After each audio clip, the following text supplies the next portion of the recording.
AFC North brothers and sisters, welcome back to the Steel Flock and AFC North podcast. We're your co-hosts, Matt and Ryan. And in today's episode, we're going to dive into some X factors that we feel will be very impactful for the 2026 season. We're just going to hop right in. Matt, take it away. You're going to see a few of the same positions kind of repeat in this episode. So we took one player on offense and one on defense for each of the AFC North teams. And, since we didn't really do a specific episode on Myles Garrett, which is obviously some of the biggest news of the division, I thought we could kind of take this as also kind of our look at the big moves, especially at edge in the division. So kind of all the teams that were really impacted by those changes, I wanted to kind of touch on the edge, an important player in that edge group. So on the flip side, the other big move was in the division with Trey Hendrickson. So first, Myles Murphy was my X factor on the defensive side of the ball for Cincinnati. So just a quick rundown. He's still just 24, just 3 years of experience, taken in the back end of the first round in 2023. But he's in a contract year. He's signed through 2026. So I wanted to take another look here just to kind of set the table on his just measurables. So relative athletic score on the left, we can see their sort of percentiles, and then the spider graph from draftables on the right, didn't show the numbers there, but you can kind of see the percentiles there. So he's he's an athletic freak, obviously. And, edge, it's a traits position for the most part, right? So, I think there's been talk that there's going to be a little bit more 3-4 looks coming to Cincinnati next year.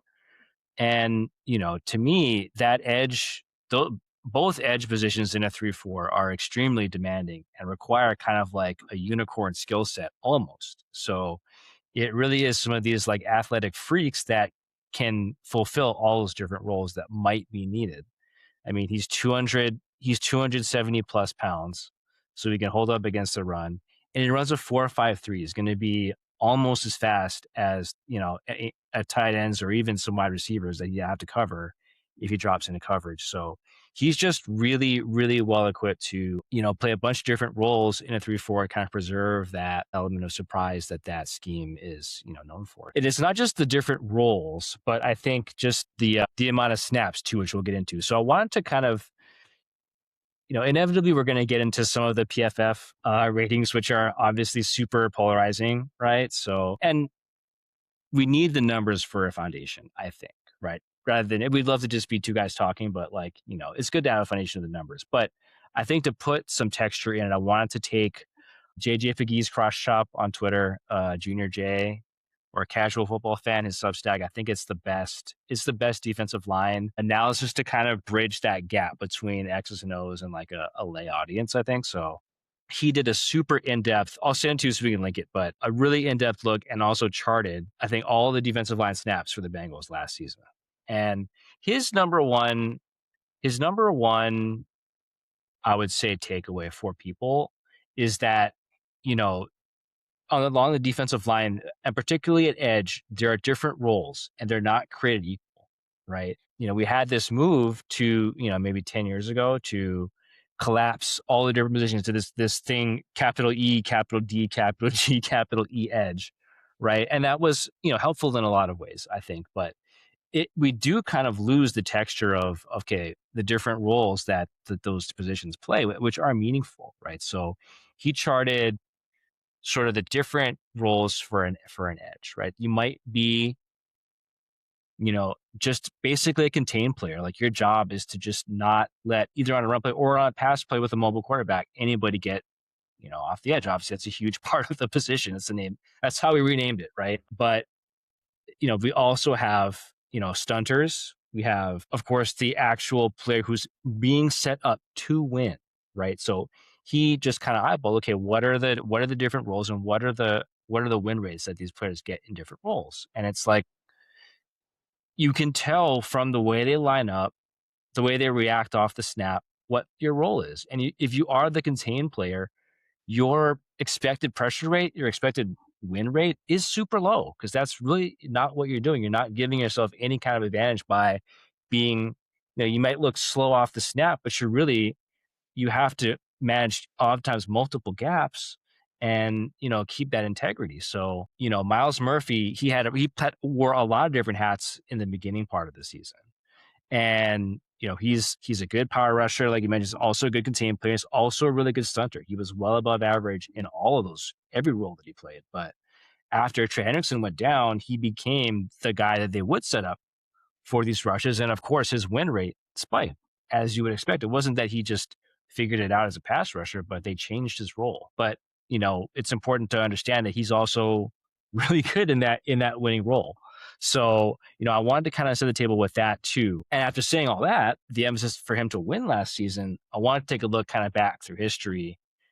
It's just been a rough year, and especially last couple of months for Miles Murphy.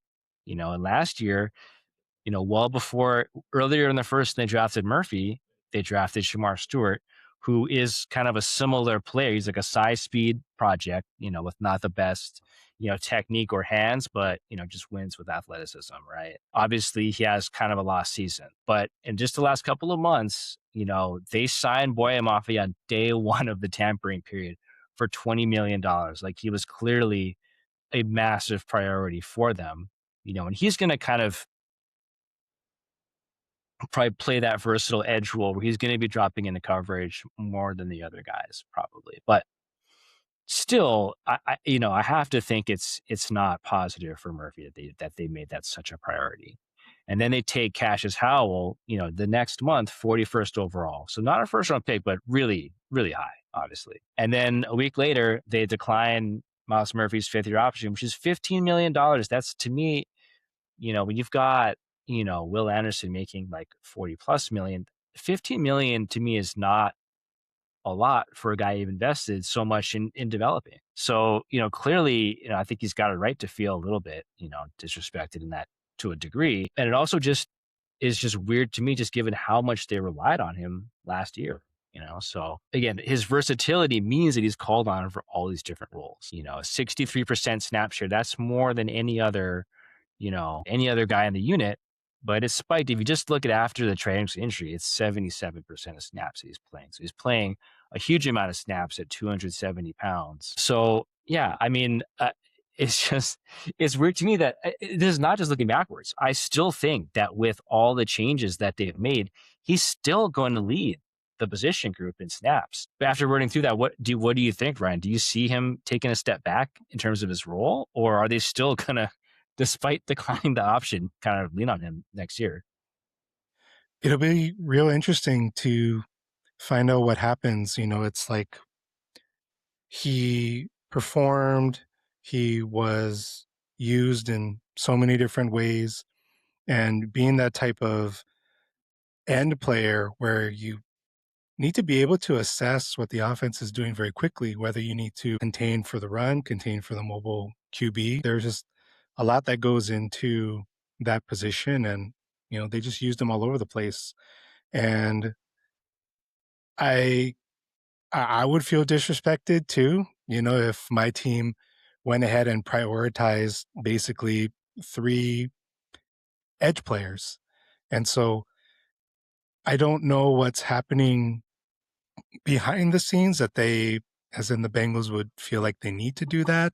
I mean, there must be something missing somewhere if they don't believe in him enough to even pick up his 5th-year option, which, like you said, 15 million in the grand scheme compared to players like Will Anderson is like nothing, right? So it's just very interesting that they went ahead with that. And, one thing that I forgot to mention, at the beginning of our video today was we wanted to focus on players outside of the quote unquote stars. So it would have been really easy to say, oh, for the Bengals on the defensive side, the X factor is Dexter Lawrence, right? That's too easy. Or later on for the Steelers, it's too easy to just say, oh, TJ Watt, right? Things like that. So what we really wanted to do was find those X factor players outside of the stars, because again, that was just too easy. And as Matt has demonstrated over the last couple slides, I mean, with what Miles Murphy can offer, I think that they'll definitely take advantage of all his skills. And, Boye Mafe, if I recall correctly, on the Seahawks, I don't think he was like full-time edge player. Cassius Howell is a rookie, right? So he's still kind of figuring it out. Shamar Stewart, I mean, I don't even remember seeing him play all that much last year. I mean, I'm sure he had the legal things and et cetera. But, I don't recall him being a standout. And wasn't he even like holding out too because he wanted this like crazy rookie contract too? So just given with what they have at edge, I mean, he's the steady guy. So it'd be silly not to take advantage of his size, his speed, his abilities, and who knows, maybe he performs this year. Next year he gets a big contract. I guess that's to be seen, but it'd be foolish for the Bengals not to take advantage of what he can offer. Yeah. Yeah, I just don't get keeping him under team control for another year at 15 million. I mean, that at least gives you a floor at the position. You got to think that their window is at least another year after this. I would think that they hope so. So yeah, to just be paying Mafe $5 million more a year than him is just, yeah, it's odd to me. And this is just I think if you decline a fifth year option, I mean, obviously this would impact the Ravens too with Linderbaum, but I feel like if you decline the fifth year option, you shouldn't get a comp pick for when they walk. If you could have, if you could have kept them, but yeah, they're probably like, well, we'll get a comp pick. Maybe he walks. I don't know. But yeah, I just don't think it makes sense. And yeah, I did want to kind of run down the other guys there. Like you mentioned, Shamar Stewart, the holdout thing, all withhold judgment. It is the Bengals. I wouldn't be surprised if they were kind of being shady just to be cheap, with him. But Yeah, yeah. but They you are know, on the cheaper side for sure. yeah, they've got a reputation for sure. And but we're just looking at, so he missed that whole camp, and now he's going to miss all this camp with a hyperextended knee. So, I mean, he's just not going to be a guy who I think can just jump in and play big snaps no matter what. And Mafe, yeah, again, he was not a starter even last year.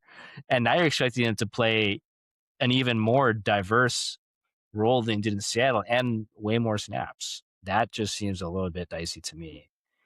And I Cassius wonder Howe too, is, yeah. yeah, and I wonder too if like with Mafe, he where his success was more of a product of the defense more than he Yeah. himself. I think Seattle's base was a 4-3, so you had three other linemen to kind of take up the old line, and then of course you got DBs blitzing and all that kind of stuff.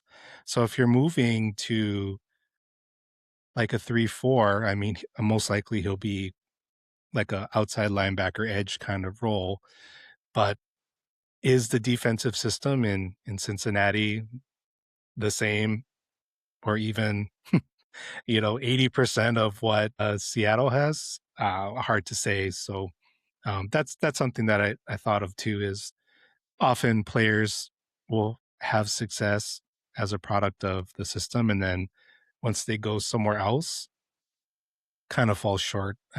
Not to think too far back, but I mean, look at Le'Veon Bell on the Steelers, the team that he was a part of, the offense he was a part of, the O line that he had.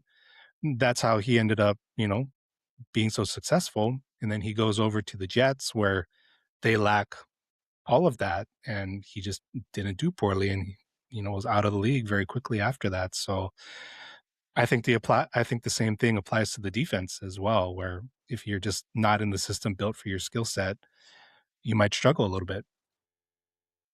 Yeah. So he was, yeah, like you're saying, in Seattle, he was protected by the talent around him, and he's protected by the coaching.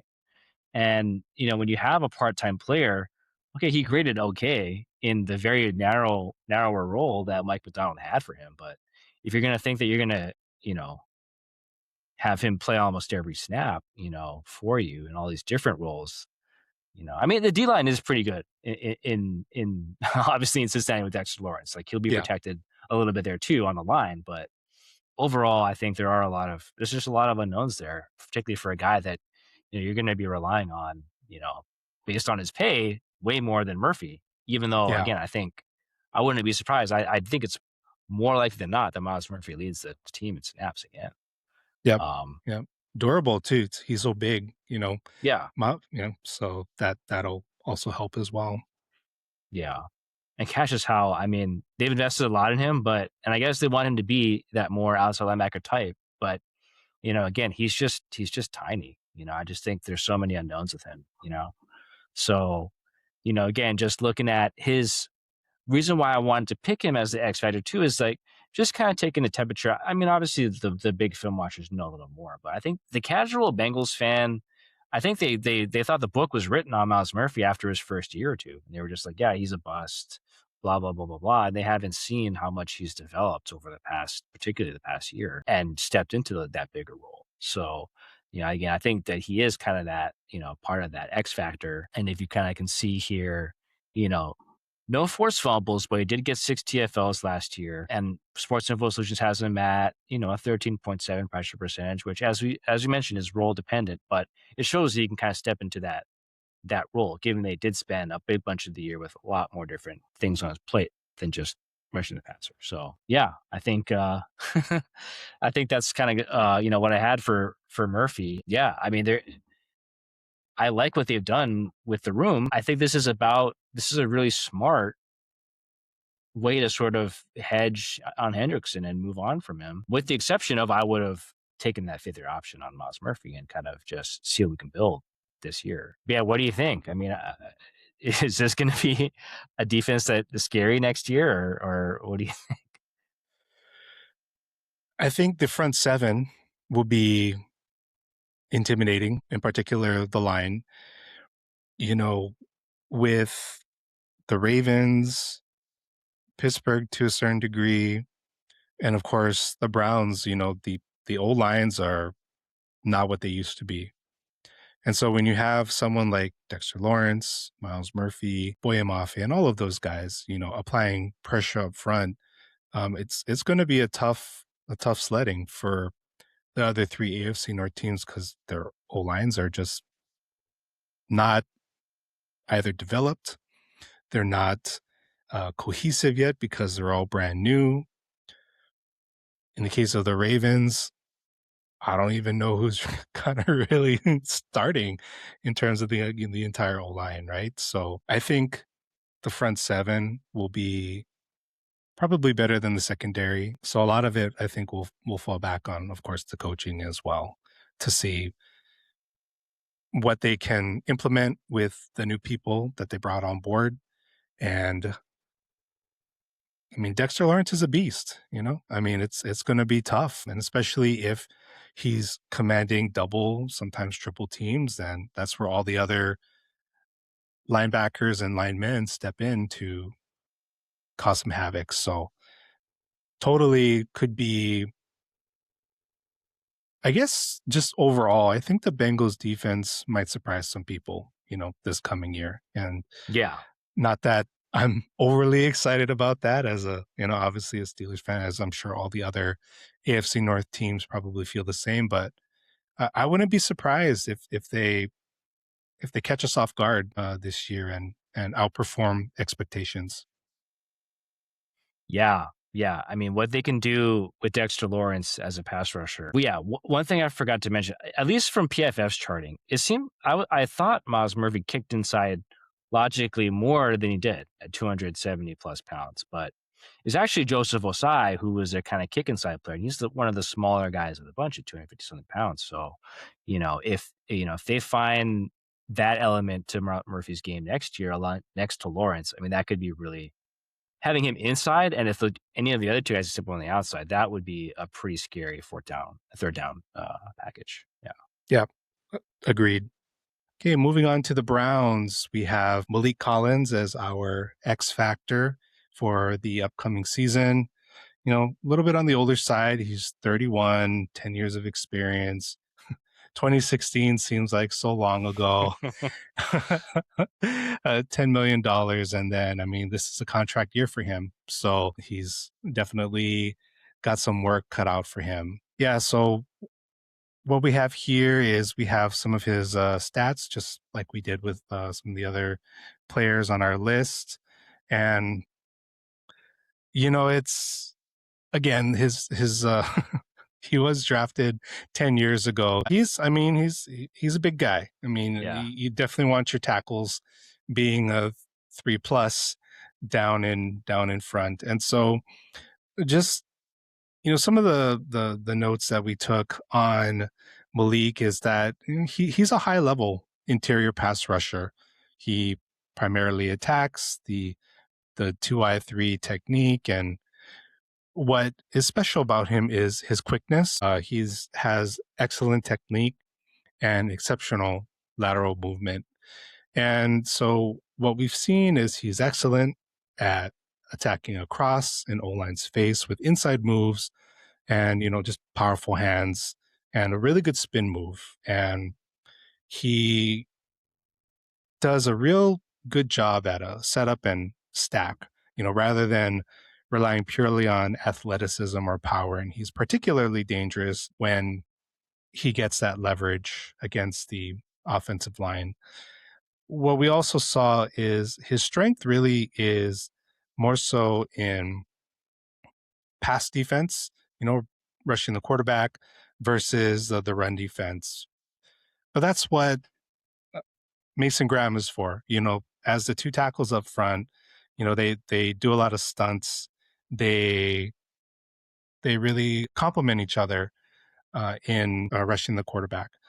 And what kind of makes all of this just that much more interesting to look at is Myles Garrett is gone, right? Previously, Garrett dictated protections. He was the guy getting double team, triple teams, and all the other players were essentially there to clean up, after him. And so when you have someone like Myles Garrett on the line, everyone else essentially become role players. And so with him now gone, that just puts it on everyone else that much more to contribute. And so he's, as I mentioned, a perfect pass rushing option, at least after Garrett. So now that Garrett is gone, who's going to step up? Is it going to be Malik Collins? That's to be seen. Can he create disruption without Myles Garrett manufacturing favorable matchups?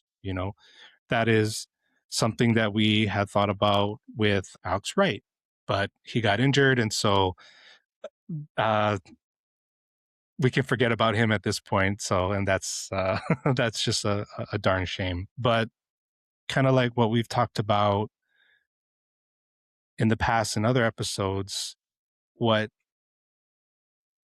can really impact how well a player does when you lose a player like Myles Garrett is scheme.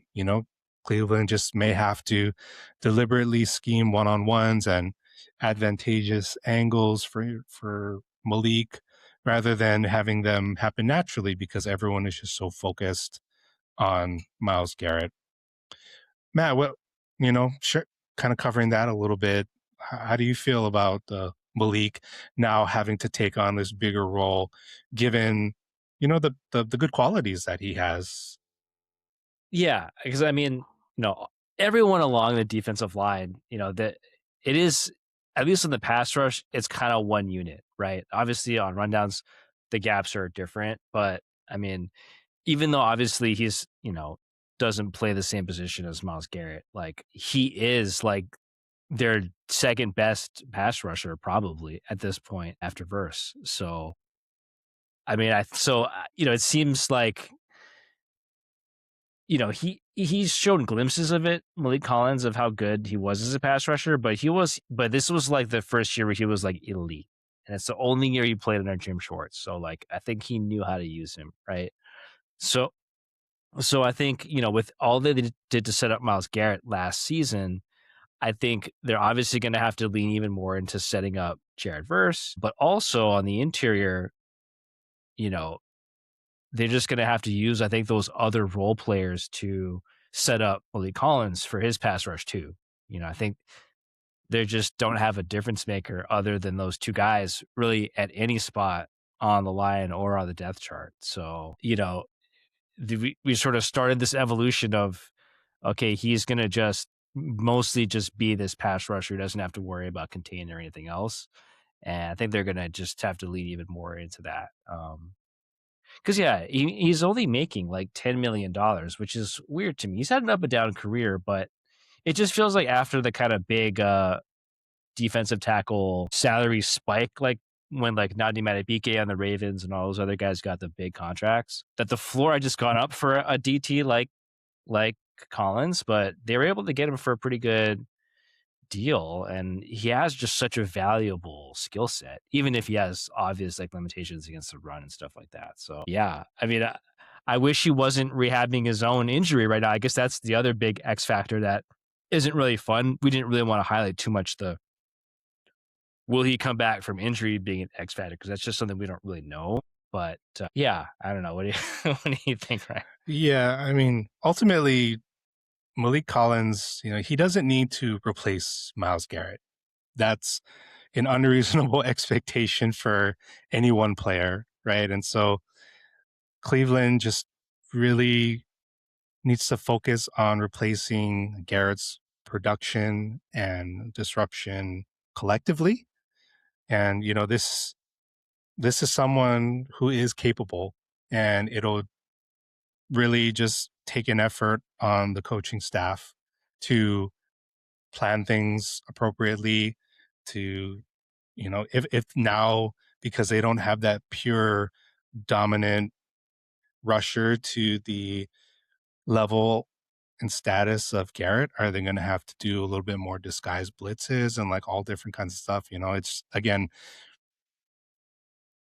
it's going to have to be more of a collective effort. And so what used to be role players are going to need to step up on their own to carry that defense to the same level as if Myles Garrett was still there. And so the X factor with Collins is, whether he can go from benefiting from the attention Garrett commanded to becoming someone offenses have to account for themselves. And so it's we'll have to see. It's crazy. And we talked about this offline about how just the injury bug is already here with what's going on. And so, for example, Alex Wright, right, that we had originally considered as the X factor, but he got injured, so then we needed to call an audible, and go with Malik. But Malik is still someone that can be incredibly impactful in the right situation, and so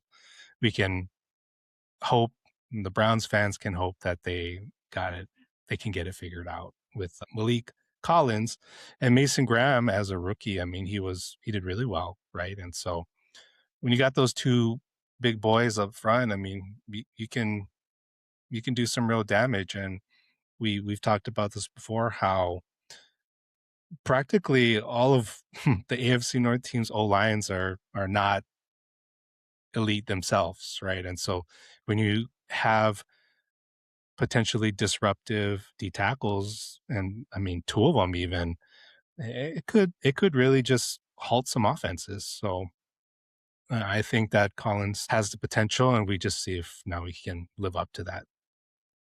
Yeah, and I mean, I think there's a bunch of factors here for him, because like I do wanted to highlight him because he is such a cool story to me, like a guy who, in year 10 finally fulfills his potential. I love to highlight these guys who I think people had kind of probably written him off as like, an okay-ish guy. We're not going to see too much from him. He's just like a one gap type of guy that, can rotate in, and for last year, PFF has him as number 3 in pass rush win rate among defensive tackles. So only Wow, Jeffrey Simmons and Chris Jones were ahead of him, right? So, that's some top level company right there.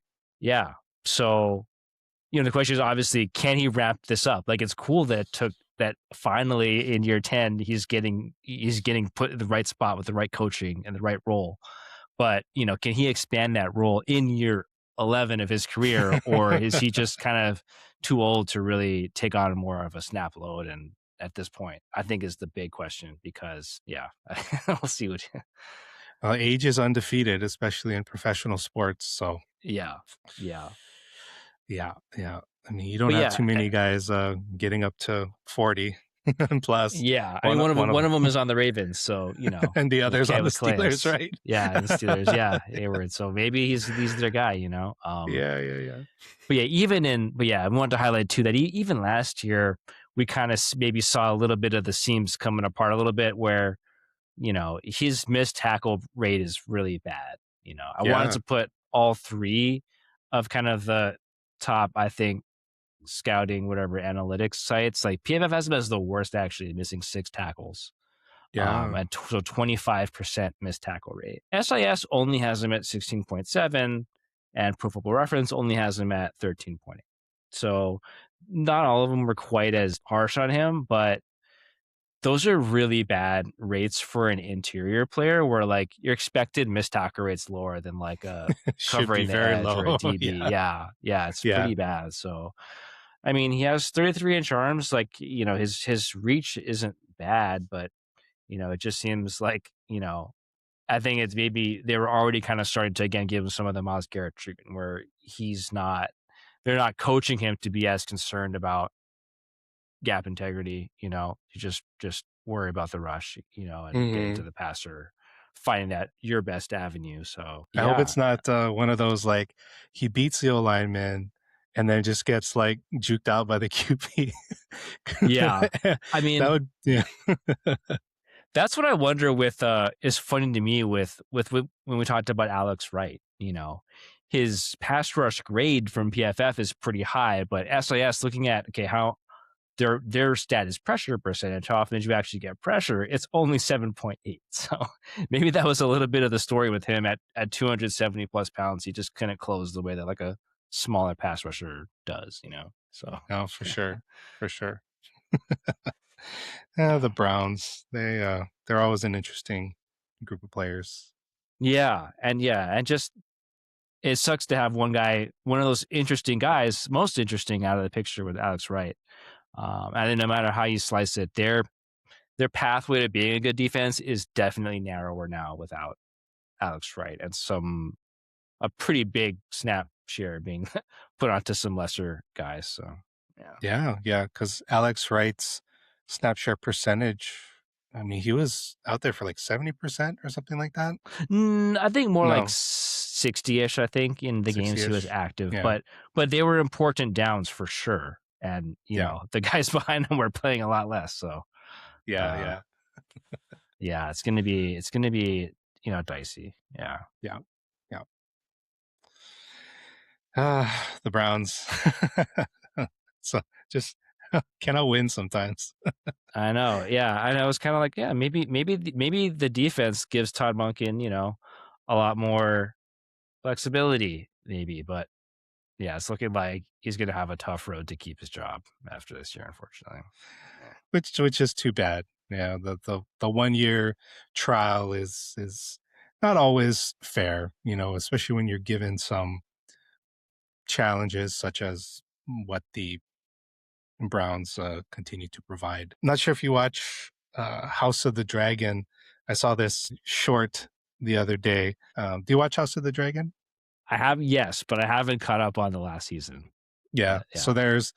and I'm sure a lot of our viewers will definitely know this, but there's one scene where Queen Rhaenyra is just kind of overwhelmed with what's going on.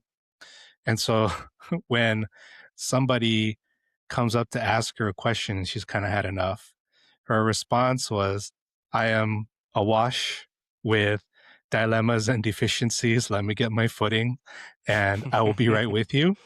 And so what someone did was they put that scene and the background was as like a cutout, and then the background was a video of Monken kind of just having a press conference, basically. And the text was basically that this is what Monken is really saying in his pressers, and I can't help but laugh and agree. It's hard not Totally. to feel or say those things with just decades of challenges. But Yeah. And just anyway, the media circus of just one of Deshaun or Shador. But to deal with those being your top two guys and that's your number one cap battle, I mean, it's just it's just unbelievable. You know, he's the quarterback the Browns deserve. Let's give that fan base. Let's give the Brownies what they deserve. Yeah, another serving of Deshaun. Let's go. I'm hyped. I mean, I'm cool with that. But I remember seeing when the initial unofficial depth chart for the Browns came out.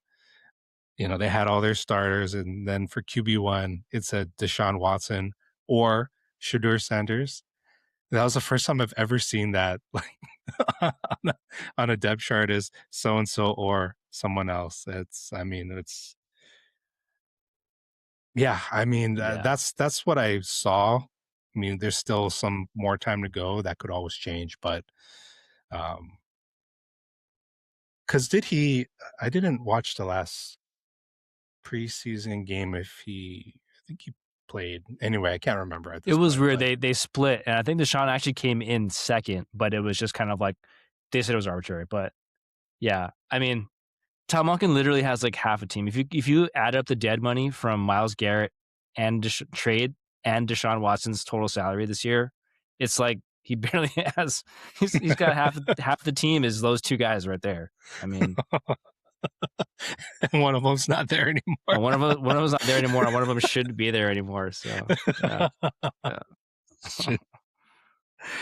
Oh man, that's too much. All right. Let's move on to the next team. Yeah, so my X factor for this coming season is Jalen Ramsey. He struggled a lot in the beginning of last season when he played on the outside, and we'll have a slide shortly to go over that a little bit.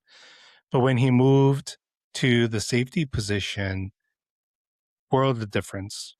And in particular with Patrick Graham's new system that relies heavily on the safety/big nickel position, that just puts more emphasis on Jalen Ramsey and what he brings to the table on the defensive side of the ball.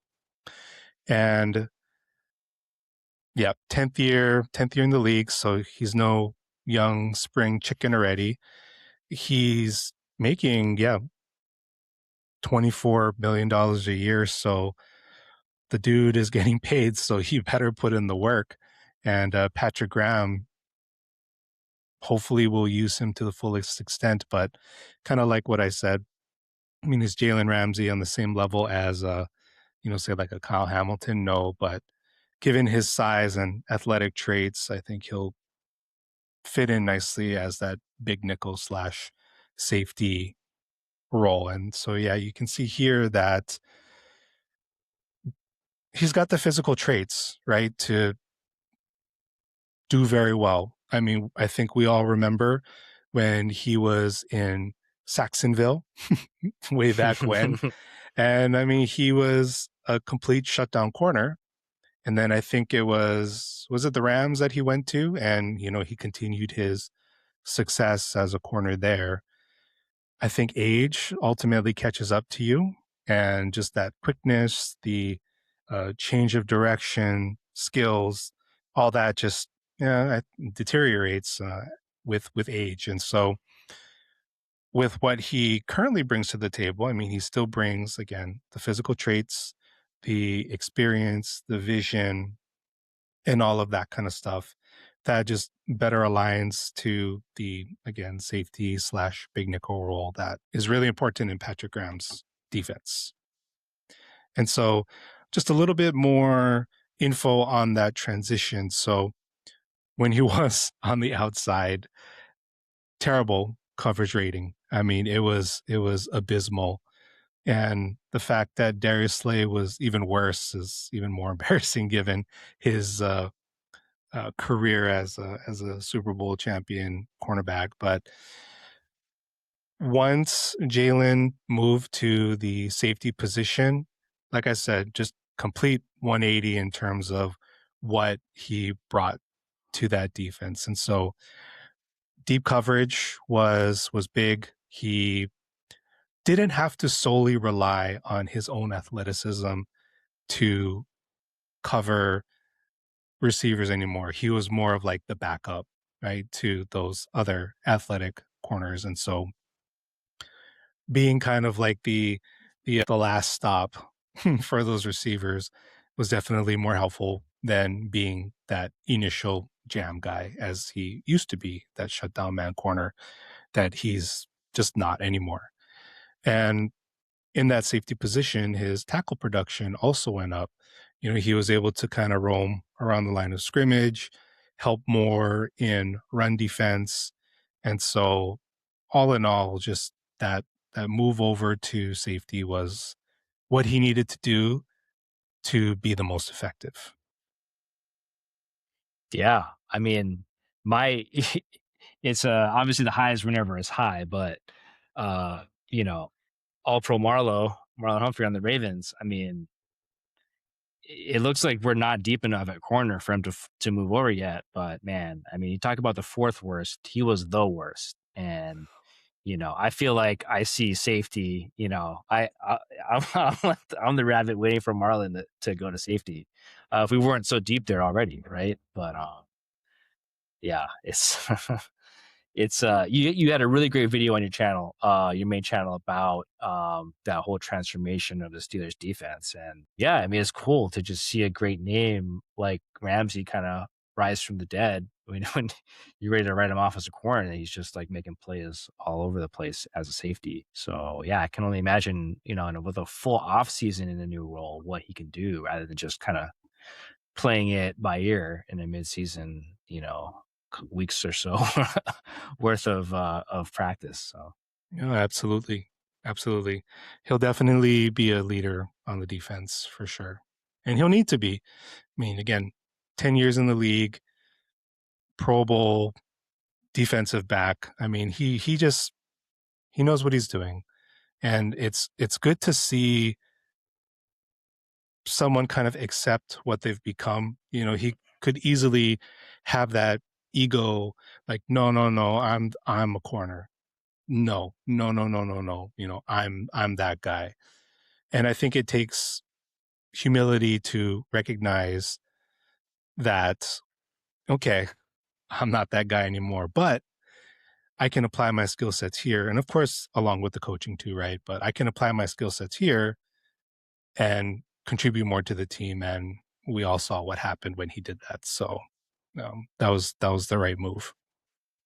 because yeah, I mean, there's no position on the field that needs that sort of confidence and swagger like corner. You got to be able to get beat and just line up and just give it to the guy the next play. So it's almost like it's hard to be built that way as a corner, to have that humility to just know that your time is to move to safety.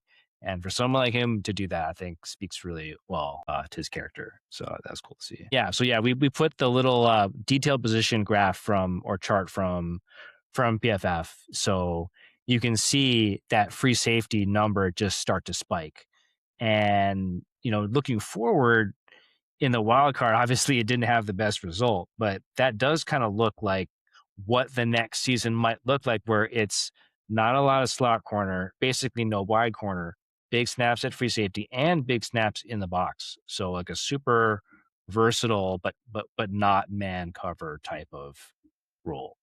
Yeah. So And zone two. I mean, he can just kind of fill in those soft spots that he needs to as a safety. And again, yeah, just better suited to where he's at in his career now. yeah, I mean, just looking at a couple more, I think you got a few more notes on him, what it might look like for next year. Yeah, yeah, yeah, no, absolutely. So in Patrick Graham's defense, there's a lot more disguise and blitzing and things like that. And so as that big nickel slash safety, I would be surprised if he didn't play a big role in those disguise packages, blitzing off the end himself, and just filling in as that extra defender in the box to stop King Henry, as best as possible. But yeah, no, he's just going to be a versatile piece, and I'm excited to see how he will be that X factor for the defense. Again, it's too easy to say TJ Watt, et cetera, et cetera, et cetera. And so TJ Watt really kind of his skill set is focused on rushing the passer or rushing the QB and things like that, where Ramsey will be playing all over the field. And, it's that kind of player. It reminds me a lot of what we saw with Troy Polamalu, right? I mean, he was picking QBs off. He was not afraid to be that first defender on the ball. And that's what Jalen Ramsey is going to have to be. And I think he's built for it, if not a little bit faster than Polamalu, actually. So I think there's a lot to look forward to with what Ramsey can contribute to that position he's in now in Patrick Graham's Yeah. defense. Yeah. I mean, I think Graham's been looking for that type of player, I think, for his whole coaching career. He's probably the best one that he's had. I mean, he And yeah, resurrected Jamal Adams, right, on the Raiders in a sense I too. So know. R.I.P. Jamal. Could be it, this last injury. But yeah, that yeah. was very unfortunate. But yeah, to your point, that he did try to scheme up some pressure packages with Jamal Adams too. And yeah, I mean, with all the money that the Steelers are spending on the D-line, all these contracts there, those guys are going to hopefully create a lot of freedom for Ramsey to roam. So Absolutely. all right, so jumping to my beloved Ravens, we got Tavius Robinson. I'm going to draw a lot of parallels here with Miles Murphy, even though they're not similar players. Starting with the draft capital. He's a guy who I think was considered reaching. He was drafted 2023 in the 4th round. Kind of a tradesy guy, which is fine at edge, but felt like a reach. I didn't like the pick at the time, and he immediately proved me wrong. He's 27, so he's a little bit older for a 3-year going to 4th-year player, but this is a contract year for him. So he's 6'6". He's listed around 260 now, and still runs a 4.6 640, and I think he's still in his athletic prime. I think most of these numbers are still pretty accurate for him, if I had to guess. So not super agile, but he's got that speed, which helps him in a lot of different ways. Setting the edge and find different ways to the passer. So yeah, I think the first thing I wanted to talk about really with him though is the run game. Right. I think we all know in a lot of ways that the pass game is key. Right. But we've seen that renaissance where the run game has become the way that the real winning teams can control the game. Right. They've turned back the clock a little bit. Cal Van Noy, I think most Ravens fans were like, don't let the door hit you, hit you while you leave. And he's, I think still on the couch, but he was really good. He didn't play every snap, but he was really good against the run. I think most Ravens fans would think it's going to be addition by subtraction. I don't think that's necessarily going to be the case against the run, right? So, we're the next team impacted by the edge moves. But Trey Hendrickson, of course, we know he's bad in run defense, right? 56.8 grade, whatever, who cares, right? He is a top 6 pass rusher according to PFF here, right? So losing that top 13 run grade from Kyle Van Noy, not a big deal, right? Okay, well, we have Mike Green here. Not, again, PFF's not everything. And the big context here is that he played the 22nd most snaps of any edge player last year on any team. So that's a lot for an undersized rookie. But, just 47 run defense grade. That's 108th of 115. It's not great. I mean, and he's just not a guy you would have ever, realistically said was going to profile as an edge setting, like plus run defender. He was drafted to be a pass rusher. But Tavius, for Ravens fans, he's our run stopper, right? Well, he, at least according to PFF, he's at the 110 out of 115. Now, obviously, there's a ton of context that goes into this, right? That we'll get into. That'll be the rest of this discussion. But to set the table here, if you want to play all nickel or dime every down, you need good defensive tackles, obviously. But I think you need good edge players because the guys behind the guys on the D line, they're big in all these nickel whatever Ravens are not they're putting big guys on the line. It's the guys behind them that are smaller, right? The back seven, right? But you have to set the edge if you want to play this light personnel. Like they can't be plugging all these gaps in the back end with sub 210-pound guys. So, we have our hope was that we have 1+ run defender with Tavius. We drafted a guy in Zion who we hope is going to be that guy, but he's a rookie who hasn't played a down yet in the NFL. And to think like, okay, this second round rookie is going to come save this team of grown men on defense against the run is just silly, right? So, you want to have 2 good edge setters at that position against the run. We're hoping we have 1, but I think the PFF's not the be all and end all. But I think you have to entertain the possibility that we might have 0. It's very much possible that we have 0 good edge setters on the team right now, if you believe the grades from PFF, right?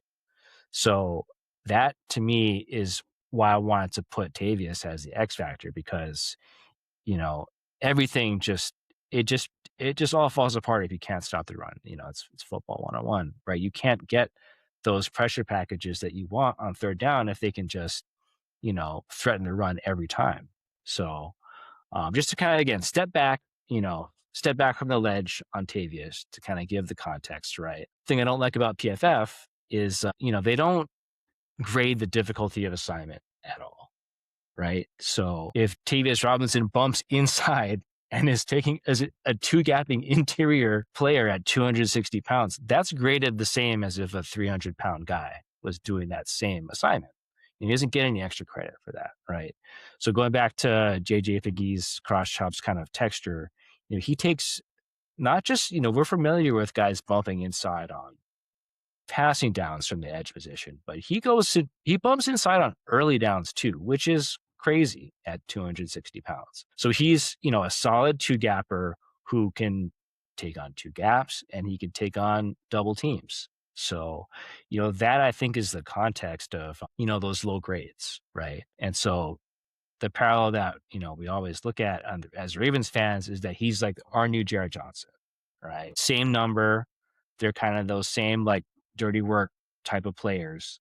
A little bit different. They're similar in that, I think Jared Johnson came out as like an undersized D tackle and became an edge player and actually fulfilled that true hybrid role for the 3-4. We actually dropped into coverage a lot more than a lot of people remember, as opposed to kicking inside as much as Tavius Robinson does. So I don't know, Ryan, are you concerned with the Ravens' run defense this year? I want to give credit to Anthony Weaver, before I kind of make any kind of assessment. He's an excellent defensive coordinator. And then on top of that, you got Jesse Minter. Earlier today, I had shared that YouTube short with you that just showed Jesse Minter's schemes at work. And when you have the right scheme in place, it's definitely, I don't want to say easier, but players can make greater impacts in the right scheme, And so am I scared of the Ravens' run defense? Is Metabike back? I mean, the vibes seem to be positive. Every single day, he just goes off to the side, stretches. It's been zero ramp up as I've been following most of the camp reports. I don't think he's so much as touched the sled yet in camp. And but he's been out there every single day. So I just have no idea what to make of it.